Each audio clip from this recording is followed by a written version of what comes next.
Hello guys, कैसे हो आप लोग। आई होप आप लोग सब बढ़िया होंगे। तो अब हम स्टार्ट करने जा रहे हैं बी कॉम्प्लेक्स विटामिन, है ना। यानी कि इसके अंदर जितने भी बी वाले विटामिन आते हैं, B1 B2 B3, है ना, जितने भी हम पढ़ेंगे आगे चल के उनके में अब वीडियोज़ अपलोड होना शुरू हो जाएगी। तो आज हम पढ़ेंगे B1 यानी कि थियामिन, है ना। इसके बारे में हम अच्छे से पढ़ेंगे, ठीक है। बिफोर मैं स्टार्ट करूँ, देखो यार, मैं किसी वीडियो में सब्सक्राइबर वगैरह नहीं मांगता हूँ। अगर आपको वीडियो पसंद आ रही होगी ना, आप जेन्युइनली सब्सक्राइब कर दोगे, आप ठीक है कर दोगे। बट मैं आपसे एक चीज़ मांगता हूँ बस, कि आप मुझे फीडबैक दो, है ना। बिकॉज अभी मैं वीडियो बना रहा हूँ, अपने आप देखता हूँ, मे बी मैं शायद सामने बैठ के पढ़ाता हूँ, वहाँ तो रिव्यू अच्छे मिल जाते हैं मुझको। बट मुझे चाहिए थोड़ा सा कि यार ऑनलाइन में भी मुझे रिव्यूज़ चाहिए थोड़े से, कि आपको समझ में आ रहा है कि नहीं आ रहा है, ठीक है। तो वो प्लीज़ थोड़ा, अगर आप लोग कोई बच्चा देख रहा है तो प्लीज़ बता देना मेरे को आके, है ना, कमेंट कर देना। चलो अब मैं क्या बोल रहा हूँ आपसे, थायमिन के बारे में। पहले तो किसी भी विटामिन को हमें 2-3 बातें सीखनी होती हैं, ज़्यादा मुश्किल नहीं होता है विटामिन। अगर हमारी बायोकेमिस्ट्री में थोड़ी भी कमांड है तो विटामिन कुछ भी नहीं बचता, ठीक है। हम देखेंगे अब इसमें पढ़ते क्या है कि थायमिन की केमिस्ट्री फॉर्म क्या है, एक्टिव फॉर्म क्या है, उसकी रिक्वायरमेंट क्या होती है डेली, है ना। उसकी आप क्या बोल सकते हो, वी कैन से कि उसका सोर्सेज क्या है ना, उसके काम क्या होते हैं, उसकी डिफिशियंसी हुई तो अब क्या हो जाएगी, ठीक है। यही कुछ 4-5 बातें करी जाती हैं और आपका विटामिन ख़त्म हो जाता है। तो अगर मैं केमिस्ट्री की बात करूँ थियामिन, तो वो कुछ भी नहीं है, वो आपका पिरिमिडिन, है ना, और थायोजोल के बीच में बॉन्ड है, कौन सा, मिथाइलिन ब्रिज है, उसको पूरे को क्या बोलते हैं, थायमिन। मतलब ये क्या है आपका पिरिमिडिन, ये क्या है थायोजोल, बीच में जुड़े हुए हैं किससे, मिथाइलिन ब्रिज से, है ना, मिथाइलिन ब्रिज से। तो इसको बोलते हैं हम थियामिन। याद रहे अच्छी बात है, नहीं तो कोई इतना वो नहीं है, ठीक है। हल्का सा पता होना चाहिए, स्ट्रक्चर तो बिल्कुल याद नहीं करो, ठीक है। बस ये पिरिमिडिन और थायोजोल से मिलके बनता है आपका थायमिन। लेकिन थायमिन की एक्टिव फॉर्म नहीं है। जब इसमें पायरोफॉस्फेट, आपको दिख रहा है लास्ट में ये OH, ये OH दिख रहा है, ये OH हटके क्या लग जाएगा, पायरोफॉस्फेट्स। जैसे कि पायरोफॉस्फेट्स क्या होते हैं, जिसमें POP, है ना, फॉस्फेट फिर ऑक्सीजन फिर POP बॉन्ड होता है, ठीक है। तो अब ये वाला बॉन्ड आके लग गया, तो ये पहले से थायमिन था, है ना। अब यहाँ पे लग गया पायरोफॉस्फेट। तो क्या मैं इसका एक नाम बोल सकता हूँ, T फॉर, एक सेकेंड पेन कहाँ गया, T for thiamine, P for pyro, P for phosphate. तो मैंने इसको बोला thiamine pyrophosphate is an active form, और वो आपका कोएंजाइम होता है। जब मैंने पढ़ाया होगा कोएंजाइम, तो पढ़ाया होगा सारे के सारे बी कॉम्प्लेक्स विटामिन कहीं ना कहीं यहाँ पे कोएंजाइम है। कोएंजाइम क्या होते हैं, आपके एंजाइम की मदद करते हैं, ठीक है। चलिए, तो यहाँ पे क्या बोला मैंने आपको, TPP क्या है, एक्टिव फॉर्म है थायमिन की। Thiamine is not a active form, vitamin B1 is not a thiamine जैसे बोलते हैं, वो एक्टिव फॉर्म नहीं है। उसमें पायरोफॉस्फेट लगेगा तो वो एक्टिव फॉर्म बन जाएगी, ठीक है। एक्टिव फॉर्म का मतलब क्या है, कि वो फंक्शनली काम करेगी इस फॉर्म में, इस फॉर्म में, ठीक है। इसके सोर्स वगैरह देख लो, बहुत सिंपल से है। मेन क्या देखो, आउटर एलुलर लेयर, है ना। जैसे चावल वगैरह में हम आउटर लेयर क्या होती है, एलुलर की, है ना। तो उसमें ही होगा, ठीक है। Meat, nuts, green vegetable, eggs, simple. अब देखो इसके फंक्शन पे आते हैं, बहुत इंपॉर्टेंट है, हम लोगों ने पढ़ भी रखा है। तो अगर हम देखें कार्बोहाइड्रेट मेटाबॉलिज्म के अंदर देखें, मैंने आपको पढ़ाया था लिंक रिएक्शन। देखो जब मैंने एक चीज़ पढ़ा दी आपको, तो मैं उम्मीद करता हूँ कि वो आपको आ गई, क्योंकि मैं उसी सीक्वेंस में लेके चलता हूँ चीज़ों को, कि उसकी रिक्वायरमेंट पहले थी तो मैंने पहले ख़त्म कराया, ठीक है। तो उसको भूलना नहीं है आपको अब, है ना। भूलना भी और भूल तो रिवाइज करके आओ, ठीक है। तो लिंक रिएक्शन, लिंक रिएक्शन पढ़ी थी हमने, उसमें क्या होता है, pyruvate convert into acetyl coenzyme है। एंजाइम कौन सा होता है, पायरुवेट डीहाइड्रोजिनेज।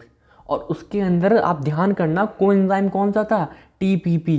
TPP क्या है, TPP थायमिन की एक्टिव फॉर्म, यानी कि थायमिन पायरोफॉस्फेट, ठीक है। अब ये CO2 निकल रहा है, NADH बन रहा है, इससे हमें मतलब नहीं है। मतलब कहीं ना कहीं ये आपके कार्बोहाइड्रेट में जो लिंक रिएक्शन होती है वो करवा रहा है।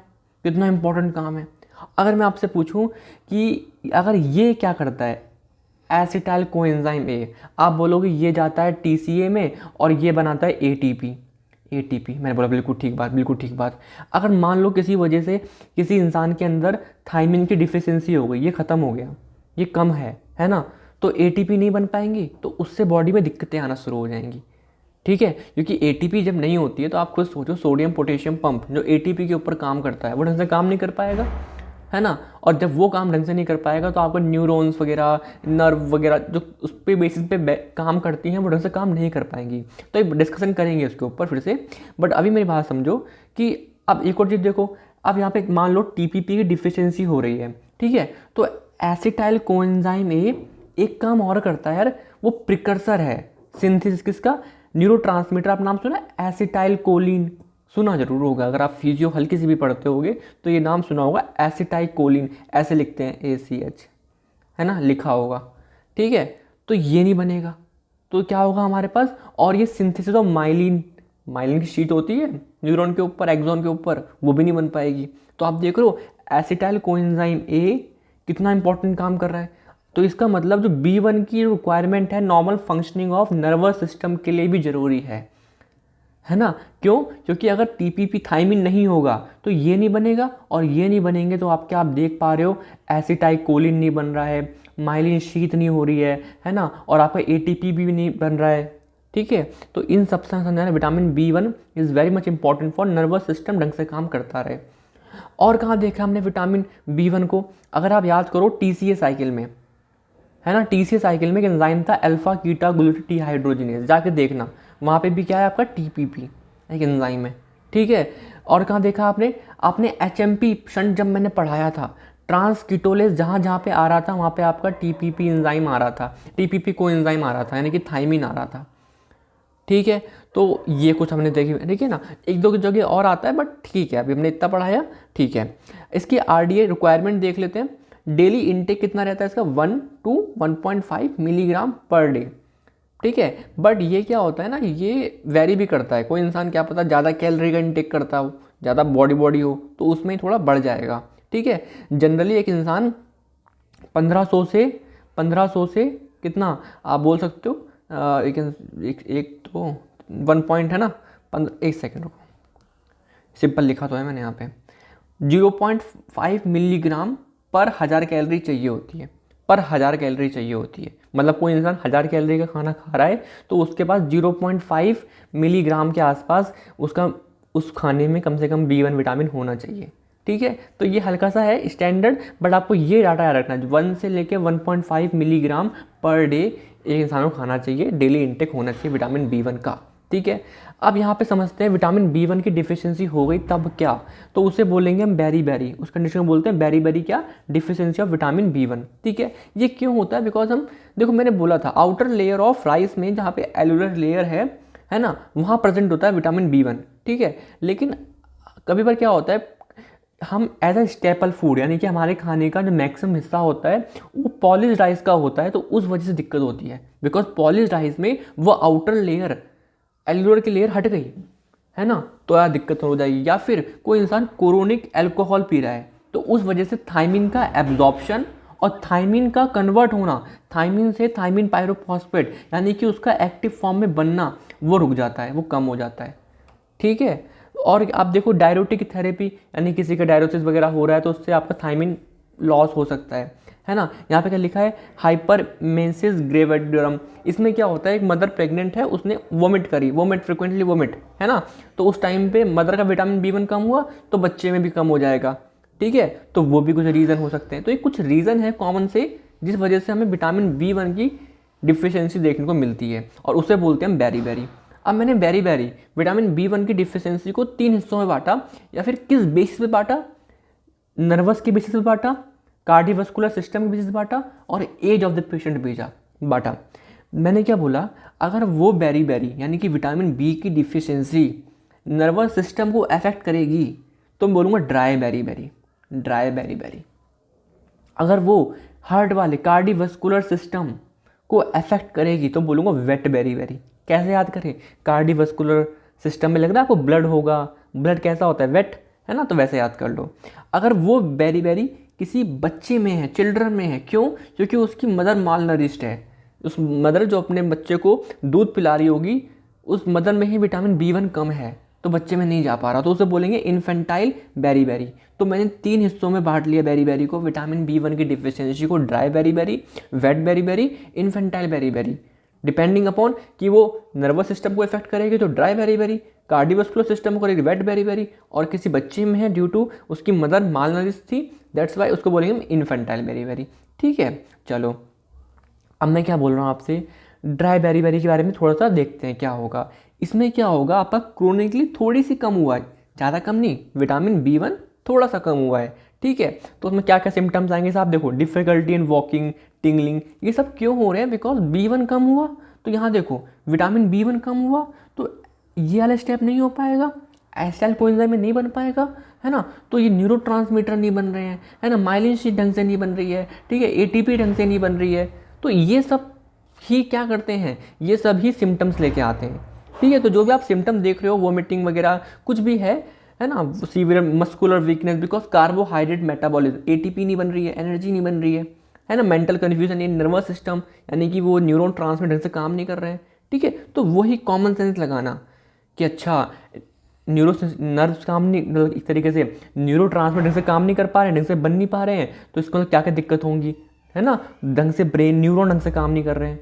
थोड़ा दिमाग लगाओगे, थोड़ा पढ़ोगे, समझ में आ जाएगा।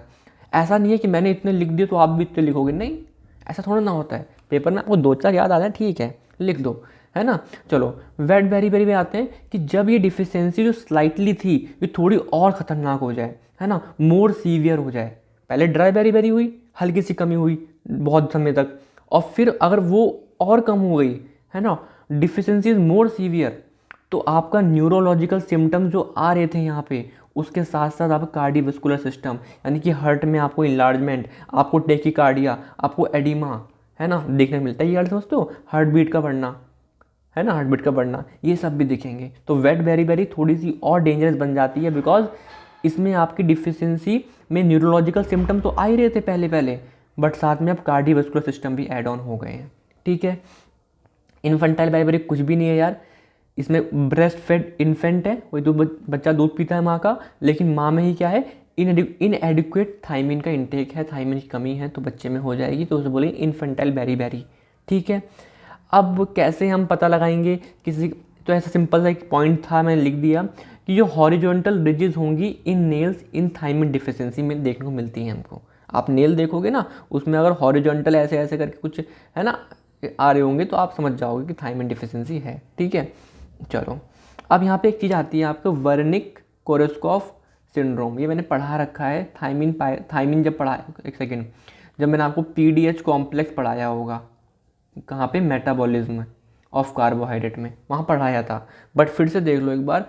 वर्निके कोरसकॉफ सिंड्रोम क्या है, कोई इंसान क्रोनिक अल्कोहल पी रहा है, क्या कर रहा है, क्रोनिक अल्कोहल पी रहा है, तो उसकी बॉडी के अंदर क्या हुआ, decrease absorption of thiamine, thiamine ढंग से एब्जॉर्ब नहीं हो पा रहा है, ठीक है। और क्या हुआ, थायमिन कन्वर्ट नहीं हो पा रहा है थायमिन पायरोफॉस्फेट, यानी कि वो एक्टिव फॉर्म में नहीं बन पा रहा है, एक्टिव फॉर्म नहीं हो पा रही है, तो उससे कुछ दिक्कतें आएंगी। तो दिक्कत जो पहले आएगी वो आएगी वर्निक इंसेफेलोपैथी, यानी कि ये कैसी है, ये एक्यूट कंडीशन है, इसको मैं ट्रीट कर सकता हूँ, इसको मैं ट्रीट कर सकता हूँ, है ना, ये लंबे समय तक नहीं है, ये स्टार्टिंग का फेज़ है, इसको मैं सही कर सकता हूँ।